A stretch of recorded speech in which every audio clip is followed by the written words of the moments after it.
क्षमा करें, कुछ तकनीकी व्यवधान आ गया था। हम कृषि के संदर्भ में बात कर रहे थे कि देश की आधी जनसंख्या कृषि पर अवलंबित होने से इस कोरोना महामारी और लॉकडाउन के दौर में लगभग वह कृषि पर निर्भर जनसंख्या आर्थिक योगक्षेम की दृष्टि से उतनी अधिक प्रभावित न होगी। दूसरी ओर चूँकि जैसा हम बात कर रहे थे कि विश्व की लगभग सभी जो एजेंसीज़ हैं, चाहे वो United Nations conference on trade and development हो, चाहे वो IMF हो, चाहे वर्ल्ड बैंक हो, चाहे विभिन्न रेटिंग एजेंसीज हो, उन सब का यह आकलन है कि संपूर्ण विश्व के GDP में 3% का संकुचन आएगा, यानी कि GDP के में नेगेटिव ग्रोथ लगभग 3% की होगी आगामी वर्ष में। लेकिन हमारे संदर्भ में सभी का यह कहना है कि भारत की ग्रोथ रेट नेगेटिव नहीं होगी, अर्थात हम रिसेशन में या मंदी के दौर में नहीं जाएंगे, हमारी ग्रोथ रेट धीमी होगी। अलग अलग एजेंसियों ने 1 से 2.5% तक की हमारी ग्रोथ रेट प्रिडिक्ट की है। तो इस दृष्टि से भारत के लिए एक यह और अच्छी स्थिति बनेगी कि हम किसी भी स्थिति में नेगेटिव ग्रोथ रेट वाले फेज़ में नहीं जाएंगे। इसके अतिरिक्त दूसरा, भारत में आज की तारीख में इनफॉर्मल सेक्टर और स्वरोजगार क्षेत्र का दायरा बहुत बड़ा है। लगभग 75% लोग या तो इनफॉर्मल सेक्टर में जुड़े हुए हैं और या फिर स्वरोजगाररत हैं। तो ऐसा लगता है कि जब यह लॉकडाउन उठा लिया जाएगा, चाहे आंशिक या पूरी तरह से, तो लॉकडाउन हटने के बाद में यह जो इनफॉर्मल सेक्टर और स्वरोजगार क्षेत्र है, यह अपना काम तत्काल प्रारंभ कर सकेगा। ऑर्गेनाइज सेक्टर के लिए यह एक बाधा आएगी कि 1.5-2 महीने से उनका ट्रेड टर्नओवर जीरो हो गया, मैन्युफैक्चरिंग जीरो हो गया। वापस जब तक बैंकों से उनको working capital loan, raw material के सप्लाईज आदि जब तक नहीं मिलनी प्रारंभ हो जाएगी, उनके लिए अपना जो काम शुरू करना कठिन रहेगा। लेकिन जो इनफॉर्मल सेक्टर है, चाहे कोई ऑटो रिक्शा चालक है, चाहे कोई टेम्पो या चाहे कोई टैक्सी चालक है, या गली चौराहे पे सब्जी से लेके खाद्य सामग्रियां आदि बेचने वाले लोग हैं, या फेरी वाले हैं, इस प्रकार के सभी लोग अपना कामकाज आसानी से वापस लॉकडाउन के बाद तत्काल प्रारंभ कर सकेंगे। उनके लिए कोई बहुत अधिक कैपिटल इंटेंसिव पैकेज की आवश्यकता नहीं रहेगी। और इस प्रकार से हम ये कह सकते हैं कि 50% लोग जो कृषि में हैं या बाकी जो इनफॉर्मल सेक्टर में हैं, उन सभी लोगों का योगक्षेम वापस जो है बहाल होने में अधिक कठिनाई नहीं आएगी। लेकिन फिर भी यदि हम ऑर्गेनाइज सेक्टर की बात करें तो सारी एयरलाइंस में ऐसा अनुमान है करीब 20 लाख लोगों की नौकरियां प्रभावित होंगी। और एयरलाइंस के सारे हवाई जहाज़ जो बे में रखे हैं, तो बे का किराया इतना ज़्यादा है कि उसे छुड़ाकर वापस उनको एक प्रकार से कार्यशील करना भी एक अत्यंत कठिनाई का काम रहेगा। पूरे विश्व भर की एयरलाइंस को लगभग $113 बिलियन के लॉस का आकलन किया जा रहा है। इसी प्रकार से हम टूरिज्म के वही क्षेत्र को देखें तो सारी की सारी होटल्स, गेस्ट हाउसेज वे अभी बिल्कुल बंद हैं, और आने वाले साल भर में भी टूरिज्म एक्टिविटीज़ उतनी नहीं बढ़ेंगी। और इसलिए एक प्रकार से होटल सेक्टर, जिसमें कई लोगों ने, अधिकांश लोगों ने बड़ी मात्रा में ऋण लेकर अपनी प्रॉपर्टी का निर्माण किया होगा, उसकी किस्तें भी होगी, उसका ब्याज भी होगा, ये सबका, और मिनिमम बिजली के मिनिमम चार्जेस भी होंगे, इन सब का भुगतान भी उनके लिए कठिन होगा।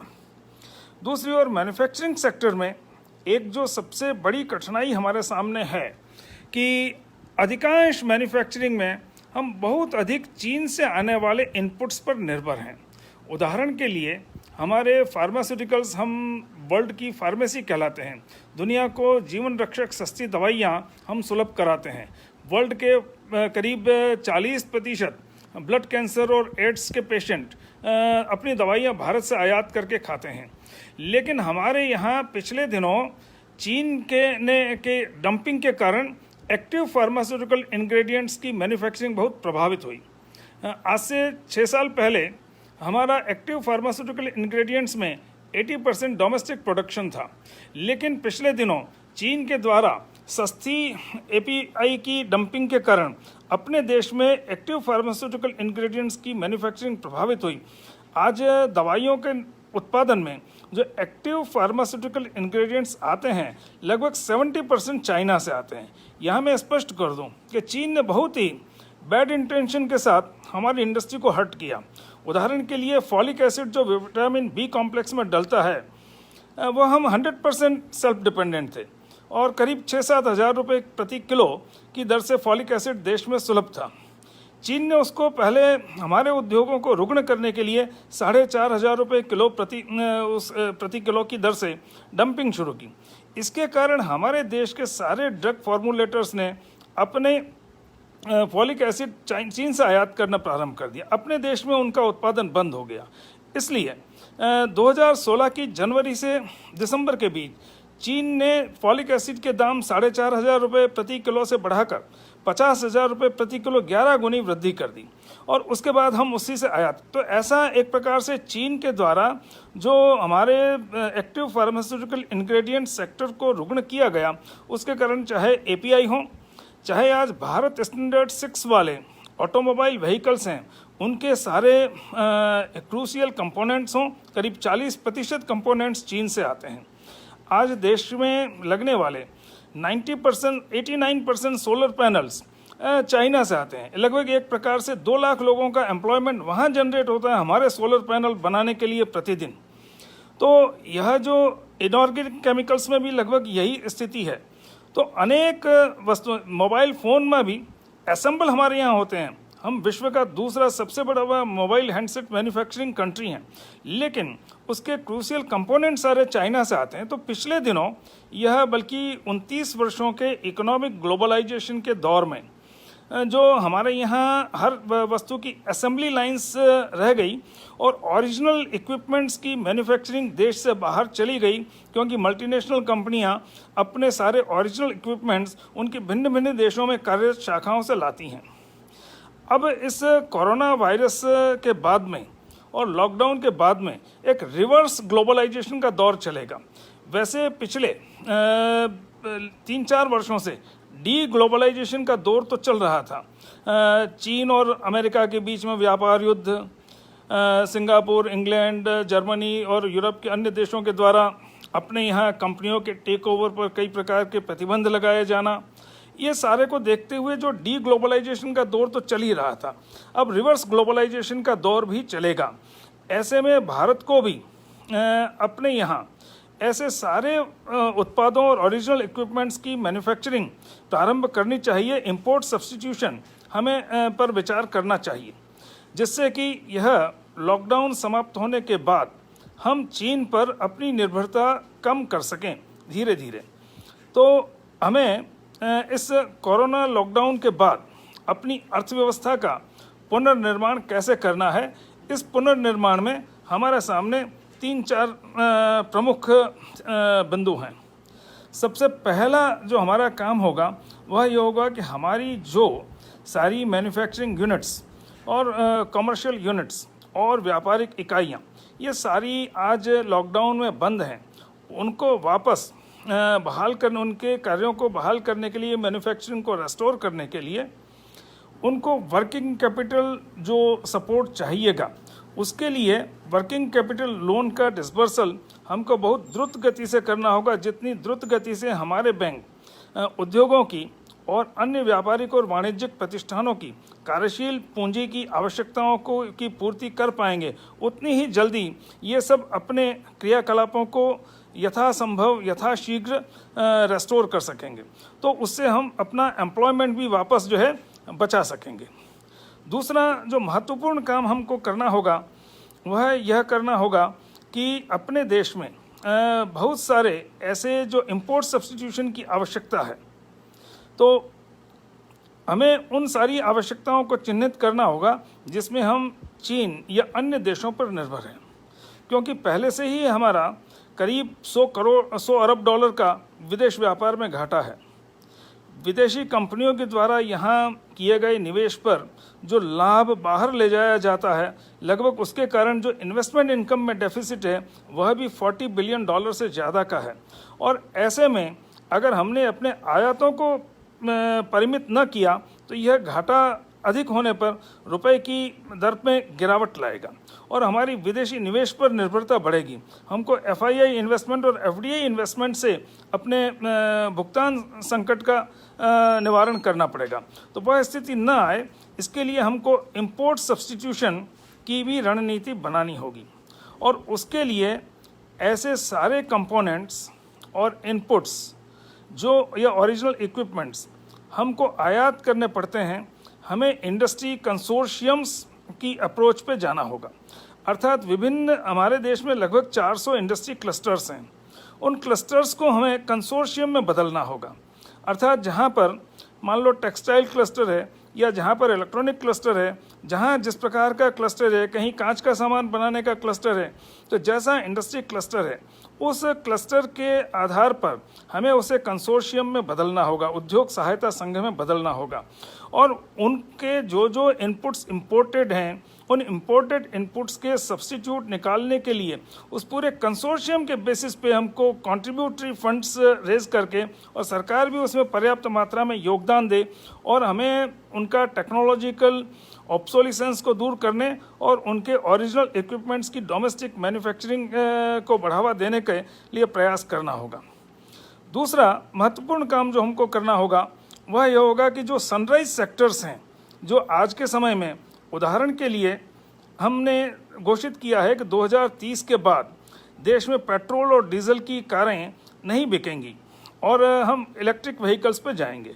तो ऐसे में पूरे देश भर एक ऑटोमोबाइल इंजन में लगभग 2000 पार्ट्स लगते हैं, लेकिन जब हम इलेक्ट्रिक व्हीकल पर जाएंगे तो उसकी इलेक्ट्रिक ड्राइव में केवल 20 पार्ट होते हैं। तो कोयम्बटूर से लेकर गुड़गांव तक हमारे देश में बड़ी मात्रा में इंजन के पार्ट्स बनाने वाली एंसिलरी इंडस्ट्रीज़ हैं, वो सब की सब बेकार होंगी।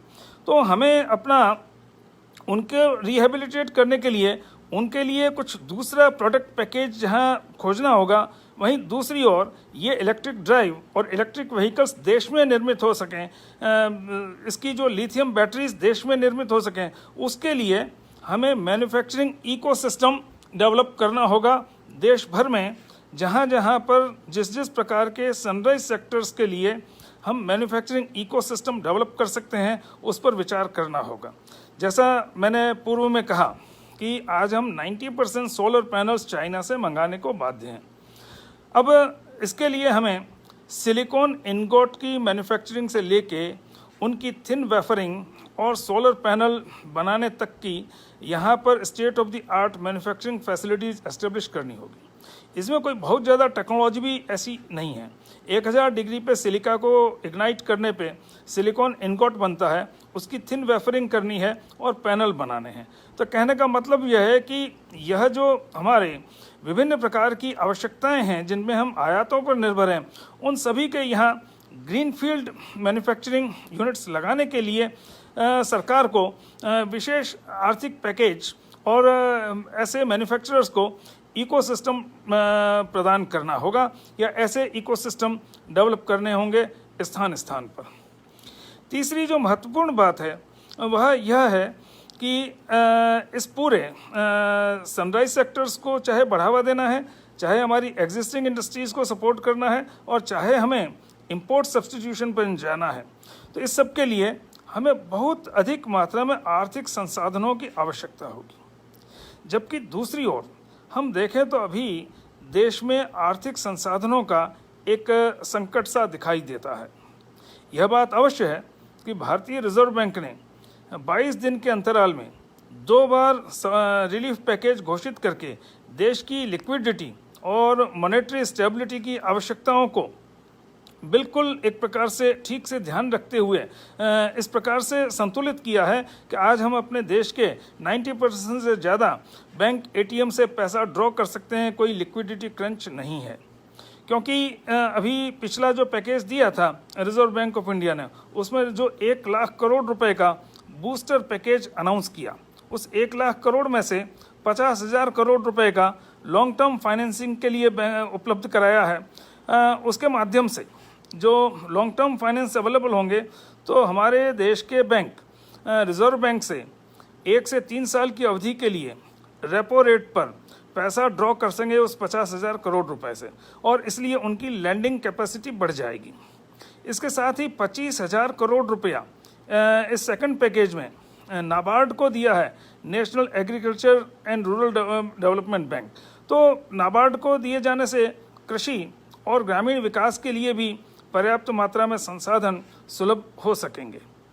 इसके साथ ही 15,000 करोड़ रुपए की राशि इसमें ईयरमार्क की है small industries development bank of India के लिए। यह जो सिडबी के लिए जो पैसा दिया है, इससे हम माइक्रो, स्मॉल और मीडियम स्केल इंडस्ट्रीज़ हैं उनके लिए संसाधनों की व्यवस्था कर सकेंगे। 10,000 करोड़ रुपया नेशनल हाउसिंग बैंक के लिए भी प्रदान किया गया है इस बूस्टर पैकेज में। तो इससे हाउसिंग गतिविधियों के लिए भी ऋण उपलब्ध कराना कुछ आसान होगा। और इस प्रकार से हम देखते हैं कि कृषि, सूक्ष्म उद्योग, लघु उद्योग, मध्यम उद्योग, कॉरपोरेट सेक्टर और हाउसिंग सेक्टर सभी में रोजगार बनाए रखने के लिए पर्याप्त मात्रा में आर्थिक संसाधन उपलब्ध हो सकें, इसके लिए 1 लाख करोड़ का बूस्टर पैकेज भी उपयोगी सिद्ध होगा। अभी वर्तमान में कॉरपोरेट सेक्टर भी चूंकि लॉकडाउन के अंतर्गत काम करने की स्थिति में नहीं है और उनकी रेवेन्यू भी ज़ीरो हो जाने से उनको बैंकों की किस्तों की अदायगी में संकट का सामना करना पड़ रहा है। इसलिए रिजर्व बैंक ने इस पैकेज में यह भी घोषित किया कि 1 मार्च से 31 मई तक यदि उनको कोई डिफ़ॉल्ट होगी तो उस इंडस्ट्री को, उस कंपनी को, उस बोरोवर को नॉन परफॉर्मिंग एसेट या बैड अकाउंट में कैटेगराइज नहीं किया जाएगा, बल्कि राज्य सरकारों की भी आर्थिक आवश्यकताओं को ध्यान में रखते हुए वेज एंड मीन्स एडवांसेस का भी लिमिट को 60% किया है और ये सितंबर तक रहेगा। इससे राज्य सरकारों का भी अगर कहीं आय व्यय में कुसमायोजन होगा तो बढ़ी हुई सीमा में वे वेज एंड मीन्स एडवांसेस से धन आहरित कर सकेंगे। तो अभी तक रिजर्व बैंक ने यह सारा दृष्टिगत रखा है। यहाँ पर एक बात हम और देख लें कि अभी अगर हम विश्व के विभिन्न देशों में दिए आर्थिक पैकेज पे अगर दृष्टिपात करें तो उनके संसाधनों को देखते हुए, जैसे इंग्लैंड ने अपने यहाँ एक निश्चित वेतन तक के लोगों को 3 महीने का 80% जो वेतन का रीइंबर्समेंट इंडस्ट्री का सरकार कर रही है। सऊदी अरब में तो सारी कंपनियों के 100% सैलरी का 3 महीने का पेमेंट सरकार कर रही है।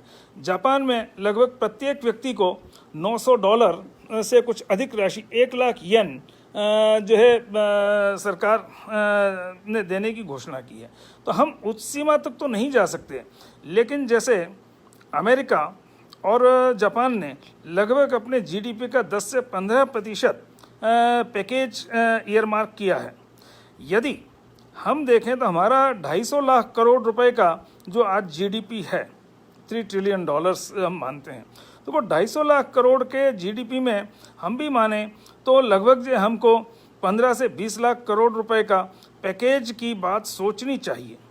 इसका सीधा प्रश्न यह उठता है कि इतनी राशि आएगी कहाँ से। तो इसके लिए एक तो हमें अपना जो fiscal responsibility and budget management act जो बना हुआ है उसको कुछ समय के लिए एक प्रकार से अबेयंस में रखना होगा, सस्पेंडेड एनिमेशन में रखना होगा, क्योंकि उसमें जो है हमको निश्चित रूप से फिस्कल डेफिसिट 6.5-7% तक जाएगा ही जाएगा। क्योंकि इन दिनों जैसा मैंने प्रारंभ में ही कहा, हमारा पर डे जीडीपी कंट्रीब्यूशन लगभग 60,000 करोड़ का है और उसमें से लगभग 45,000 करोड़ रुपए की दैनिक उत्पादन क्षति हुई है। और इसलिए दैनंदिन उत्पादन पर, बिक्री पर जो जीएसटी मिलने वाला था सरकारों को, केंद्र और राज्य सरकारों को, वह रेवेन्यू प्रभावित होगी। इसलिए राज्य और केंद्र का राजस्व तो घट जाएगा और उनके व्यय बढ़ जाएंगे। इसलिए स्वाभाविक रूप से हमारा फिस्कल डेफिसिट 6.5 से 7% तक जाएगा। लेकिन इससे भी काम नहीं चलेगा, हमको मोनेटाइजेशन ऑफ रिसोर्सेज, आर्थिक संसाधनों का मौद्रीकरण करना होगा, यानी कि करेंसी, नई करेंसी इन्फ्यूज़ करनी होगी। यदि हम देखें तो 2008 के मेल्टडाउन के बाद अमेरिका ने न तो विदेशी निवेश आमंत्रित किया, न विदेशों से ऋण लिया और न एफआईआई इन्वेस्टमेंट आमंत्रित किया। अपने खुद के मौद्रिक संसाधन सृजित करने के लिए $3 ट्रिलियन की क्वांटिटेटिव ईजिंग की। और यूरोप ने भी लगभग जो है $1.5 ट्रिलियन के करीब की क्वांटिटेटिव यूजिंग की। और जापान ने भी लगभग 700 to 800 बिलियन डॉलर्स की क्वांटिटेटिव ईजिंग की। क्वांटिटेटिव ईजिंग का मतलब यह हो जाता है कि उतनी करेंसी नई इन्फ्यूज़ की। तो अब यहाँ दो विकल्प हैं।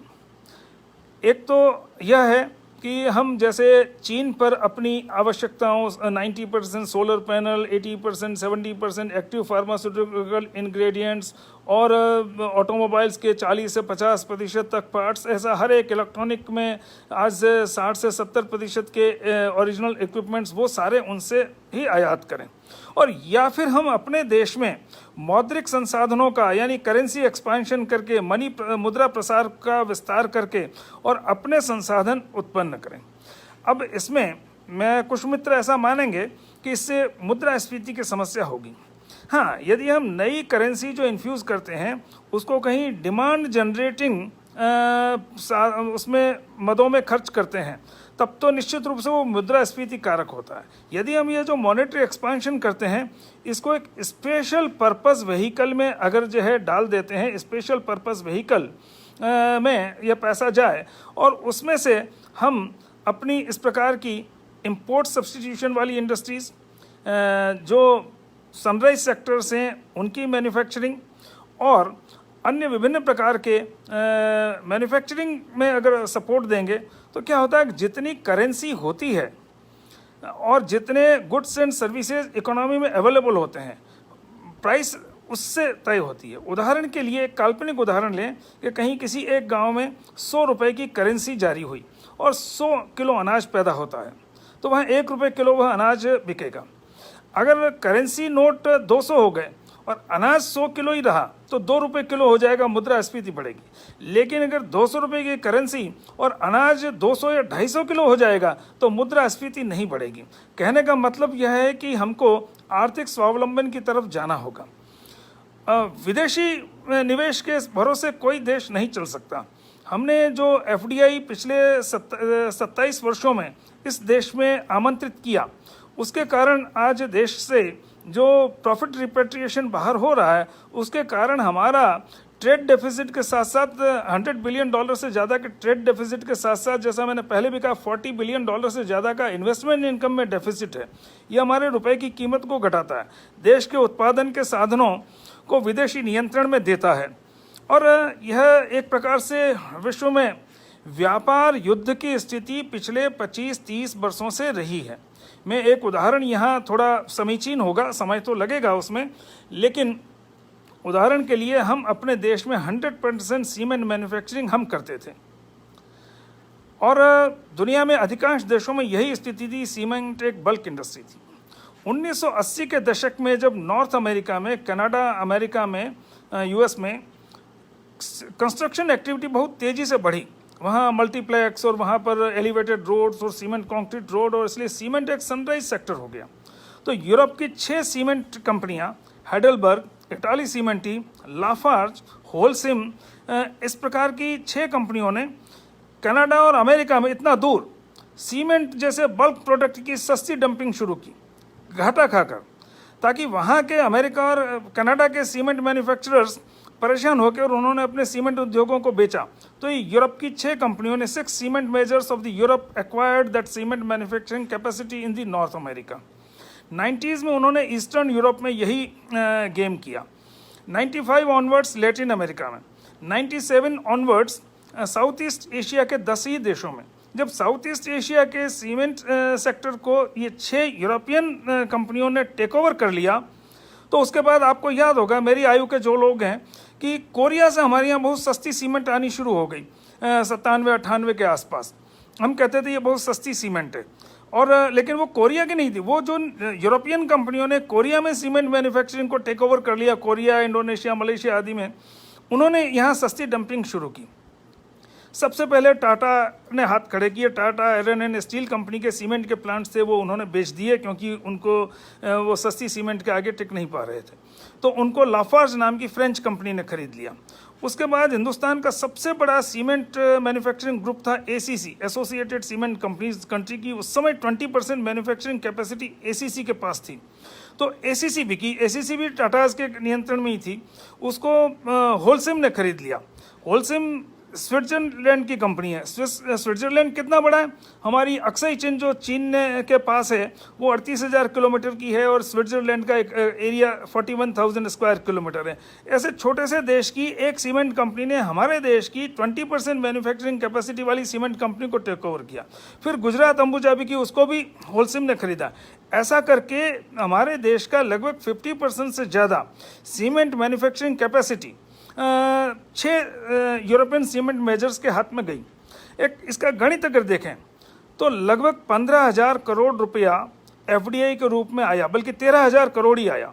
और 1.5 लाख करोड़ की बिक्री वाला जो सीमेंट उद्योग है उसका 50% 6 यूरोपियन कंपनियों के हाथ में गया। तो मेरा कहने का मतलब यह है कि हमारे सामने 2 विकल्प हैं। या तो हम कैलकुलेटेड रिस्क लेके अपने घरेलू मौद्रिक संसाधन सृजित करके देश में इन्वेस्टमेंट हम अपने संसाधनों का करें। हमारे पास दुनिया की 3rd largest pool of technical man power है।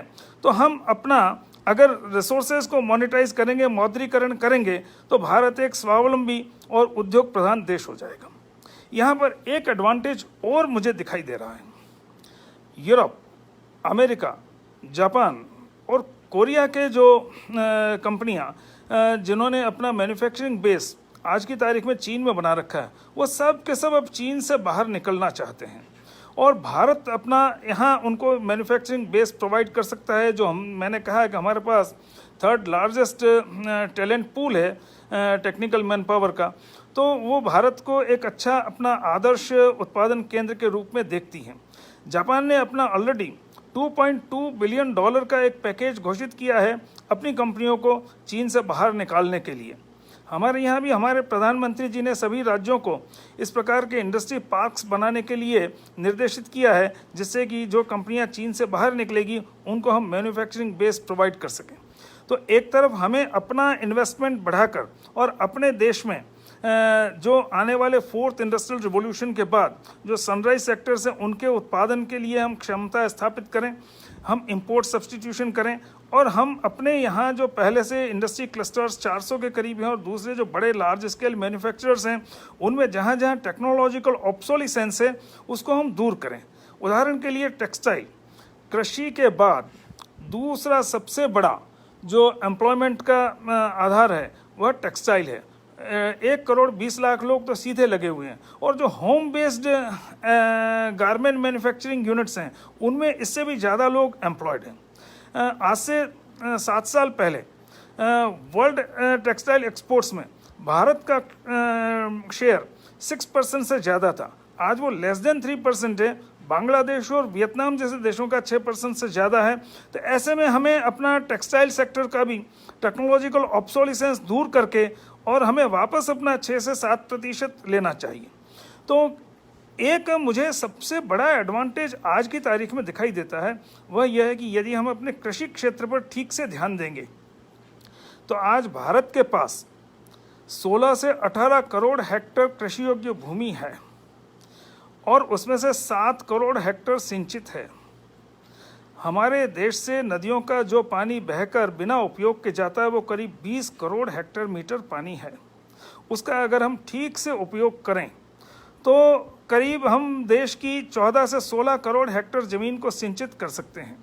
और यदि यह हमने कर लिया तो विश्व की 450 करोड़ जनसंख्या की खाद्य आवश्यकताओं की पूर्ति भारत कर सकेगा और हम विश्व की खाद्य महाशक्ति बन सकेंगे। दुनिया में सबसे ज़्यादा ऑर्गेनिक कल्टीवेटर्स भारत में हैं। आज दुनिया में जिस प्रकार से ऑर्गेनिक एग्रीकल्चर प्रोडक्ट्स की डिमांड है उसे देखते हुए भारत निश्चित रूप से आने वाले समय में विश्व की खाद्य महाशक्ति भी बन सकता है मैन्युफैक्चरिंग पावर के साथ साथ। और उसके लिए कहीं ना कहीं हमें गांवों को और किसान को केवल एग्रीकल्चर क्रॉप प्रोड्यूसर की तरह नहीं देखकर हमें ब्लॉक्स को फूड सिस्टम की तरह डेवलप करना चाहिए। जो जीरो टेक्नोलॉजी इंडस्ट्रीज़ हैं, जो लो टेक्नोलॉजी इंडस्ट्रीज़ हैं, एग्री प्रोड्यूस प्रोसेसिंग इंडस्ट्रीज़ हैं, उनको हमें गांवों में रिलोकेट करना होगा। गांव का किसान कभी भी, क्योंकि गेहूं के दाम ज़्यादा बढ़ जाएंगे तो मुद्रास्फीति का संकट होगा, लेकिन अगर गेहूं से आटा, मैदा, सूजी, ब्रेड आदि फार्मर प्रोड्यूसर ऑर्गेनाइजेशंस के माध्यम से या किसी cooperative venture, Amul type venture के माध्यम से यदि हम गांवों में इस प्रकार की एग्री प्रोसेसिंग शुरू करवा सकें जीरो टेक्नोलॉजी और लो टेक्नोलॉजी इंडस्ट्रीज़ के साथ, और इस फूड सिस्टम में हम जो आउटपुट लाते हैं वो आउटपुट एक्सपोर्ट रेडी हो, तो निश्चित रूप से हम अपने किसान की आय को 2 गुना नहीं 4 से 6 गुना कर सकेंगे।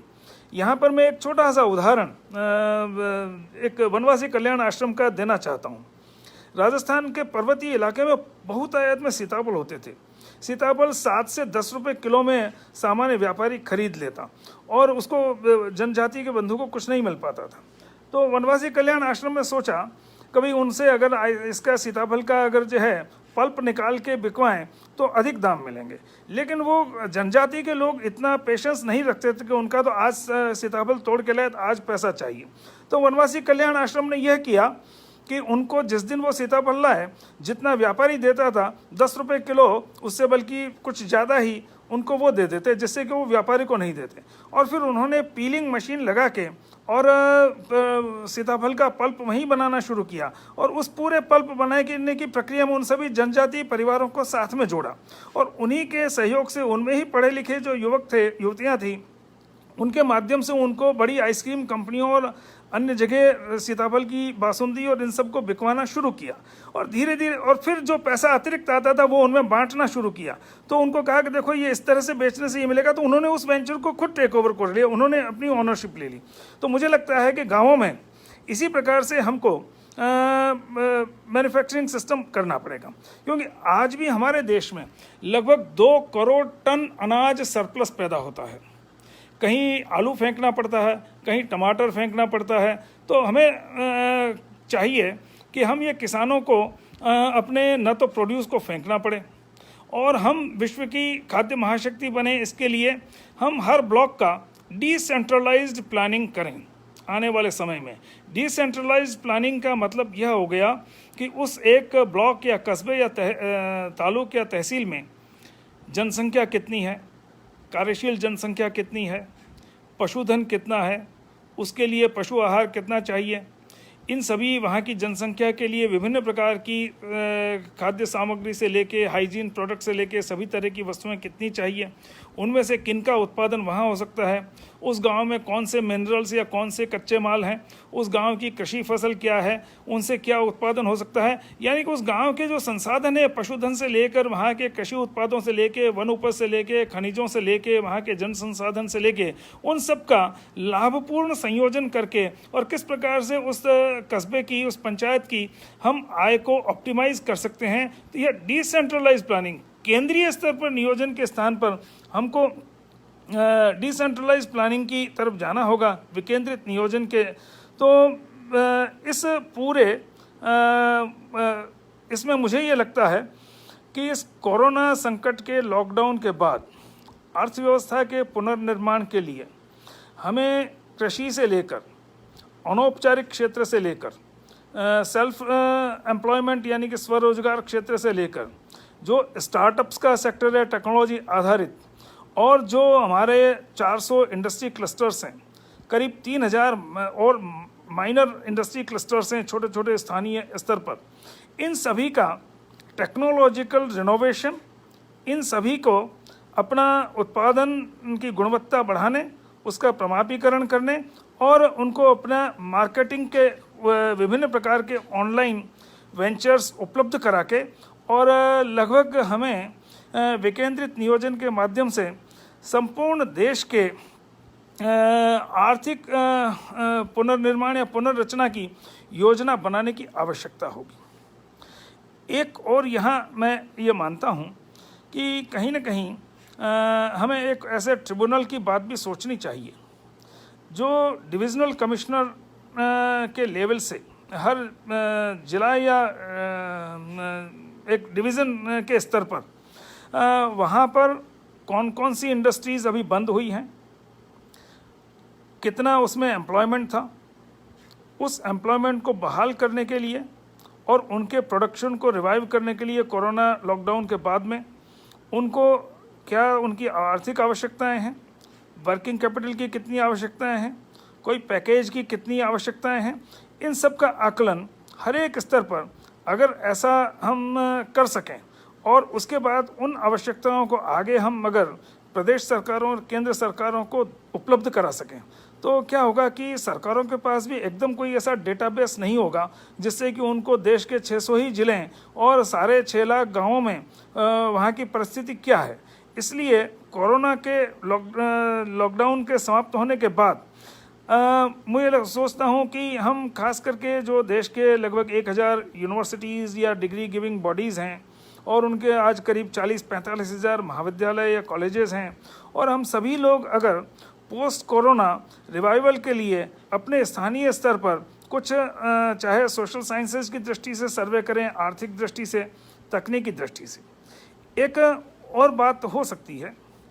हम देखते हैं हमारी आज छोटे ग्रामीण उद्योग हैं, लघु उद्योग हैं, छोटे इंडस्ट्री क्लस्टर्स हैं, वहाँ जो टेक्नोलॉजिकल ऑब्सोलिसेंस है, तो मुझे लगता है कि स्थानीय स्तर पर हमारी आज IITs हैं, NITs हैं, टेक्निकल यूनिवर्सिटीज़ हैं, हर एक प्रदेश में 1 या 2, और हमारे इंजीनियरिंग कॉलेजेस हैं। तो मुझे लगता है कि ऐसा छोटे छोटे क्षेत्रों में जो इस प्रकार के तकनीकी संस्थान हैं और जो वहाँ के इंडस्ट्री क्लस्टर्स हैं, उनका मिलके अगर कोई उद्योग सहायता संघ बन सके, इंडस्ट्री कंसोर्शियम बन सके, जिससे कि उनको बार बार हांगकांग या सिंगापुर नहीं जाना पड़े टेक्नोलॉजी लेने के लिए, अगर हम उनको आवश्यक प्रौद्योगिकी स्थानीय स्तर पर होम ग्रोन टेक्नोलॉजी से अगर हम सुलभ करा सकें, तो मुझे लगता है कि आने वाले समय में हमें एक टेक्नो नेशनलिज्म, यानी कि देश के लिए जिस प्रकार की प्रौद्योगिकी की आवश्यकता है उस प्रकार की प्रौद्योगिकी को हम अपने देश में अपने ही तकनीकी संस्थानों के माध्यम से विकसित करें। यहाँ पर एक बात मैं और कहना चाहता हूँ कि हमें इसके साथ ही इकोनॉमिक पैट्रियोटिज्म, आर्थिक राष्ट्रनिष्ठा या स्वदेशी की बात भी सोचनी होगी। आज वर्ल्ड मैन्युफैक्चरिंग में चाइना का कंट्रीब्यूशन 21.5% है नंबर 1 पे। उसके बाद उसने अमेरिका को भी नंबर 2 पे ढकेला, फिर भी अमेरिका का भी वर्ल्ड मैन्युफैक्चरिंग में कंट्रीब्यूशन आज 17.5% है। और तीसरा नंबर जापान का है। विश्व की जनसंख्या में जापान का रेशो 1.6% है। वर्ल्ड मैन्युफैक्चरिंग में जापान का कंट्रीब्यूशन 10% है। हम वर्ल्ड पॉपुलेशन में 16.7% हैं, लेकिन हमारा वर्ल्ड मैन्युफैक्चरिंग में कंट्रीब्यूशन 3% है। हमें अगर ये 3% से 16% पे ले जाना है या कम से कम 10% पे लाना है, तो मैं जैसे जापान का ही उदाहरण देता हूँ। जापान में केवल 4% कारें विदेशी बिकती है, बाकी 96% कारें मेड बाय जापान होती है। अपने देश में 13% कारें टाटा महिंद्रा की मेड बाय इंडिया बिकती है, बाकी सारी make in India, made in India बिकती हैं। यानी कि वो BMW भी यहाँ असेंबल करती है, हुंडई भी यहाँ असेंबल करती है, अपने पार्ट्स बाहर से लाती है। तो कहने का मतलब यह है कि आने वाले समय में हमें मेड बाय इंडिया प्रोडक्ट्स और ब्रांड्स को अधिक से अधिक प्रवर्तन करना, और उसके बाद देश की जनता अगर उनको ही क्रय समर्थन दे तभी जाकर हम आगे बढ़ सकेंगे। बल्कि एक और बहुत अच्छा उदाहरण, जापानी चावल बहुत घटिया होता है, छोटे दाने का, खुशबू भी नहीं होती है, स्वाद भी अच्छा नहीं होता है, और वो दुगनी कीमत में बिकता है। उससे आधी कीमत में कैलिफोर्निया का long grand fine aromatic rice वहाँ सुपर बाज़ार में अमेरिका सुलभ कराता है। लेकिन वहाँ के लोग उस अमेरिकन बढ़िया क्वालिटी के राइस को आधी कीमत में भी खरीदने की बजाय वो जापान का बिना खुशबू वाला, छोटे दाने वाला कोर्स ग्रेन वो खरीदते हैं। वो कहते हैं कि एक बार जापानी किसान ने अगर चावल की खेती बंद कर दी तो हमारी फूड सिक्योरिटी अफेक्ट होगी। तो मुझे लगता है कि हम आने वाले पोस्ट कोरोना रिजीम में एक तो आर्थिक राष्ट्रनिष्ठा, इकोनॉमिक पैट्रियोटिज्म हर व्यक्ति में हमें जगाना होगा। दूसरा, हमको टेक्नो नेशनलिज्म का सहारा लेते हुए और अपने देश में विभिन्न प्रकार की प्रौद्योगिकी चाहे अच्छी है या बुरी है उसको अपने स्तर पर विकसित करना होगा। मुझे एक टेक्नो नेशनलिज्म का बहुत अच्छा उदाहरण आ रहा है। मुझे लगता है कि कोरोना के बाद, क्योंकि इसमें एक और बात मैं तथ्य दे दूं, आज सिंगापुर 625 स्क्वायर किलोमीटर का है, 5200 सिंगापुर भारत में समा सकते हैं। लेकिन हाई टेक्नोलॉजी एक्सपोर्ट्स सिंगापुर के हमारी तुलना में 7.5 गुने हैं। वो हाई टेक्नोलॉजी एक्सपोर्ट्स में चौथे नंबर पे आता है, हम 22वें नंबर पे आते हैं। तो हमें अपना कहीं ना कहीं होम ग्रोन टेक्नोलॉजी डेवलप करनी होगी। हो सकता है शुरू में हमारी होम ग्रोन टेक्नोलॉजी की गुणवत्ता बहुत अच्छी नहीं हो, इसीलिए मैं उदाहरण देना चाहता हूँ। हमारे देश में CDOT ने, centre for the development of telematics ने, फिक्स्ड टेलीफोन लाइन के बहुत अच्छे world class telephone exchange develop किए थे, 80,000 लाइनों तक के फिक्स्ड टेलीफोन लाइन वाले। और वो मोटोरोला उस समय अमेरिकन कंपनी थी, आज चाइनीज़ हो गई, और सीमेंस जो जर्मन कंपनी, उसकी तुलना में कई मायनों में अच्छे थे। और हमारे देश में हमने 2G के लिए एक बहुत अच्छी टेक्नोलॉजी डेवलप की। शायद कुछ लोगों को नाम ध्यान होगा, कोरडेक्ट, COR स्मॉल है, स्मॉल लेटर से, और DECT कैपिटल लेटर से। दुनिया की वह एकमात्र टेक्नोलॉजी थी जिसमें वॉइस और डेटा एक साथ ट्रेवल कर सकते हैं। उसके ऊपर प्रोफेसर अशोक झुंझुनवाला IIT चेन्नई के थे, और भी कुछ लोगों ने उसके सॉफ्टवेयर डेवलप किए। BSNL ने दिल्ली में कुछ टावर्स खड़े करके उनकी ट्रायल भी लगाई। अचानक हमने GSM टेक्नोलॉजी अडॉप्ट कर ली, जो यूरोपियन टेक्नोलॉजी थी हमारे मोबाइल फ़ोन्स के लिए, 2G के लिए, और वह छोड़ दी। तो हमारी देखा देखी 12-14 देशों ने सोचा कि भारत की इतनी बड़ी जनसंख्या है, इतना बड़ा सब्सक्राइबर बेस होगा कि ये टेक्नोलॉजी सबसे जल्दी सस्ती होगी। अगर हम कोरडेक्ट लेते तो वो सबसे सस्ती होती दुनिया में, लेकिन हमने कोरडेक्ट छोड़ के GSM को अडॉप्ट कर लिया।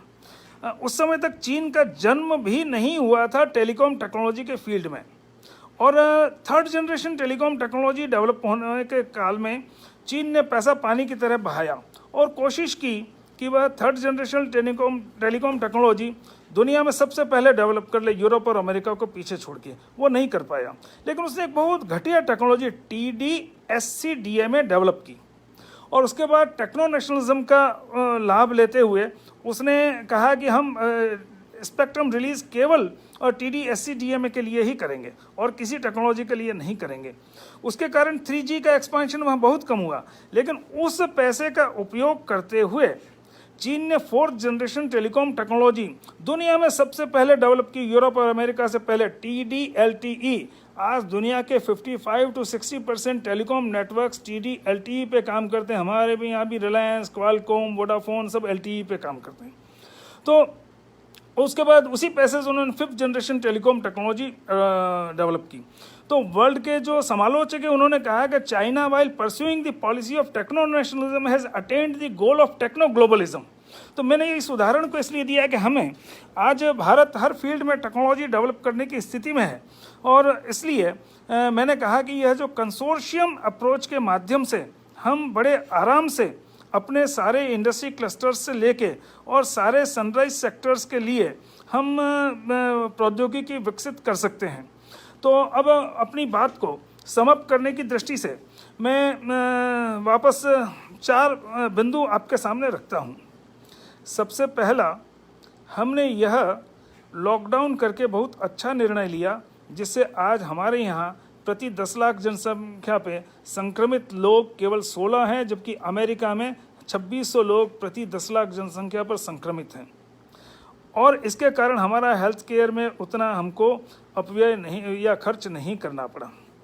दूसरा, हमारे देश की आधी जनसंख्या कृषि पर निर्भर है, इसलिए वह उतनी अधिक प्रभावित नहीं होगी। हमारे देश का स्वरोजगार क्षेत्र और अनौपचारिक क्षेत्र अपना काम जल्दी शुरू कर सकेगा।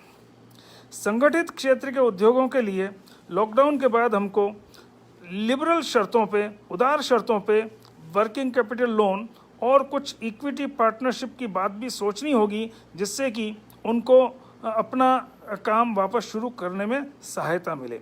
हो सकते हैं उनको कर्मचारियों के वेतन और कुछ प्रारंभिक खर्चों के लिए भी पैकेज देना पड़े, क्योंकि हम देखते हैं कि उनको बिजली के मिनिमम चार्ज भरने ही हैं, उनको अपना ब्याज देना ही है, उनको अपने दूसरे खर्चे करने ही हैं। और जबकि उनका टर्नओवर ज़ीरो हो गया तो बहुत सारी ऐसे उद्योग होंगे कि वो अपने काम को वापस दोबारा सुचारू रूप से चालू ही नहीं कर पाएँ। तो कोई इंडस्ट्रियल क्लोजर नहीं हो, यह हमारा एक लक्ष्य होना चाहिए कि एक भी उद्योग, सूक्ष्म उद्योग से लेके लघु उद्योग, मध्यम उद्योग, बड़ा उद्योग, जो भी कोरोना लॉकडाउन के पहले चल रहे थे वो यथावत चलें, उनको कहीं किसी प्रकार की बाधा नहीं है, उनकी नीड्स को एसेस करना होगा। और इसके लिए हमको जो इंसॉल्वेंसी एंड बैंक्रप्सी कोड है उस पर भी पुनर्विचार करना चाहिए। ऐसा नहीं कि एनसीएलटी में उनको वाइंड अप करने के लिए एप्लीकेशंस लगनी शुरू हो जाए। एक हमको ये ध्यान देना होगा कि हमारे देश के उद्योगों को, कंपनियों को विदेशी लोग अधिग्रहित न कर लें। जैसा हमने देखा कि अभी जैसे चीन ने भी HDFC बैंक आदि में अपनी शेयर होल्डिंग बढ़ाई, तो तत्काल भारत सरकार ने कदम उठाते हुए यह एक नीति बना दी कि भारत के पड़ोसी देश जिनकी सीमाएं हमारे देश से लगती हैं, वो देश में किसी भी कंपनी को खरीदेंगे, कोई FDI लाएंगे तो उसके लिए केंद्र सरकार की अनुमति चाहिए। तो ये एक बहुत अच्छा हमने समयोचित कदम उठाया है। तो हमारे स्टॉक मार्केट से भी देश की कंपनियों में को अधिग्रहण न हो, इस बात को हमें ध्यान रखना होगा। और दूसरा, जिन वस्तुओं में हम चीन या अन्य देशों पर अपने हिस्से पुर्जे या प्रोडक्ट्स इंपोर्ट करने के लिए डिपेंडेंट हैं, उन सारे क्षेत्रों में इन्वेस्टमेंट और उन सभी क्षेत्रों के लिए मैन्युफैक्चरिंग इकोसिस्टम हमको अपने देश में डेवलप करना होगा। और इसके साथ ही जो सनराइज सेक्टर्स हैं, जो आने वाले समय में आर्टिफिशियल इंटेलिजेंस, आज आर्टिफिशियल इंटेलिजेंस में चीन ने ऐसा एल्गोरिदम डेवलप किया है कि वो सामान्य लंग्स के एक्सरे के आधार पे ये प्रेडिक्ट कर सकती है वो कंपनियां कि इस व्यक्ति को 1.5 साल बाद लंग कैंसर होगा। या गूगल आदि कईयों ने ऐसे एल्गोरिदम डेवलप किए हैं जो रेटाइना के पिक्चर के आधार पे ये प्रेडिक्ट कर सकते हैं कि इस व्यक्ति को 1 साल बाद हार्ट में ब्लॉकेज होगा।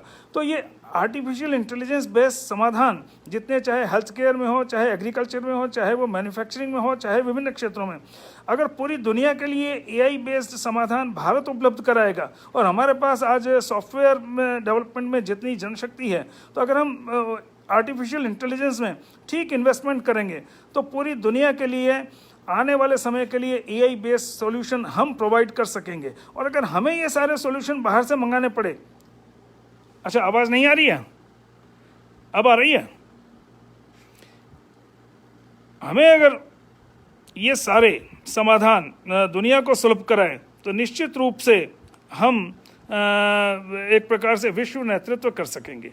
तो आने वाला समय यह, और इसके साथ ही जो यूरो अमेरिकन कंपनियां भारत में रिलोकेट होंगी, हमारा मैन्युफैक्चरिंग बेस भी बहुत अच्छे से डेवलप होगा। तो कहने का तात्पर्य यह है कि आने वाले समय में भारत विश्व की क्रमांक 1 की आर्थिक शक्ति बन सकता है, फूड पावर बन सकता है, मैन्युफैक्चरिंग पावर बन सकता है।